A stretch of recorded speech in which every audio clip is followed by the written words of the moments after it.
መጽሐፍ ሲናገር እንዲህ ይላል፣ በመጀመሪያ ቃል ነበር፣ ቃልም በእግዚአብሔር ዘንድ ነበር፣ እርሱም እግዚአብሔር ነበር ይላል።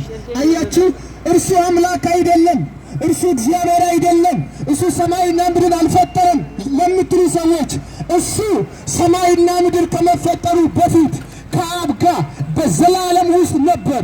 እርሱ እውነተኛ አምላክ ነው። እሱ ሕይወትን የሚሰጥ አምላክ ነው። ስለኛ በደል የተሰቀለ አምላክ ነው። እርሱ እውነተኛ አምላክ ነው። እሱን ይዘን መጥተናል። ወንድሞቼ መጽሐፍ ሲናገር እንዲህ ይላል፣ በመጀመሪያ በሙሴ ሕግ ነበር፣ በኢየሱስ ክርስቶስ ግን እውነትና ጸጋ ተገለጠ ይላል። አያችሁ፣ እውነትና ጸጋ የተገለጠው በኢየሱስ ክርስቶስ በኩል ነው። እኛ ደግሞ መጽደቅ የምንችለው በሕግ አይደለም። መጽደቅ የምንችለው በኢየሱስ ክርስቶስ በማመን ነው። ችን መልካም አይደለንም። የምንሰራው መልካም ስራ፣ የምናደርገው የትኛውም ነገር እኛ መልካም ነው የምንለው ነገር መንግስተ ሰማያትን ሊያስገባን አይችልም። ወንድሞቼ የሰው መልካም ስራን ፍጹም አይደለም።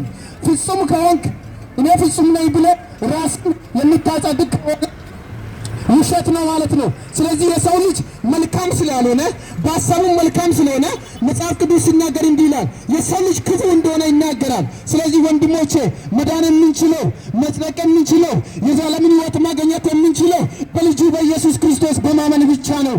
እርሱን ያላመነ እርሱን የማይቀበል አምላክ እንደሆነ የማይቀበል የማያምን የዘላለምን ሕይወት አያገኝም። ወንድሞቼ የዘላለምን ሕይወት ማግኘት የምንችለው በልጁ በኢየሱስ ክርስቶስ በማመን ብቻ ነው። መጽሐፍ ሲናገር እንዲህ ይላል፣ በልጁ በኢየሱስ ክርስቶስ ማመን የአብ ፈቃድ ነው፣ የእግዚአብሔር ፈቃድ ነው። በልጁ በኩል ነው ወደ እግዚአብሔር መንግሥት መግባት የምንችለው። ወዳጆቼ አብን አይቶ ያመነ የለም። አብን አይቻለሁ ኢየሱስ ክርስቶስ አምላክ አይደለም ለምትሉ አብን አይቶ ያመነ ካለ እኔ አብን አይቼ ነው ያመንኩ የሚል ካለ እሱ ሐሰተኛ ነው።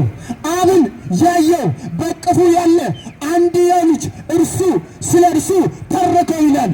አያችሁ ወገኖቼ፣ በልጁ በኢየሱስ ክርስቶስ ነው። አብን ማወቅ የምንችለው በልጁ በኢየሱስ ክርስቶስ ነው።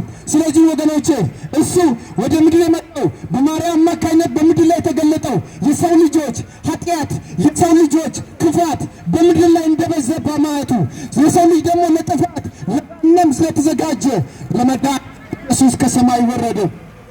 መጽሐፍ ቅዱስ ትንቢተ ኢሳይያስ ላይ ሲናገር እንዲህ ይላል፣ ኢየሱስ ክርስቶስ አምላክ ሆኖ ሳለ፣ ኢየሱስ ክርስቶስ አዳኝ ሆኖ ሳለ፣ እርሱ እውነተኛ አምላክ ሆኖ ሳለ፣ ሕይወትን የሚሰጥ ሆኖ ሳለ እንዲህ ይላል መጽሐፍ ሲናገር፣ አይተን እንድንወደው ዘንድ እንኳን ድንግባት የሌለ ሆነ።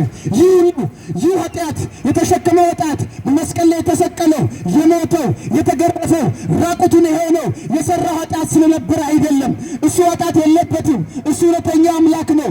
እኛን ስለሚወድ ነው። ወንድሞቼ አንድ በት ነግራችሁ የሚቆም አይደለም። ለዘላለም የሚኖር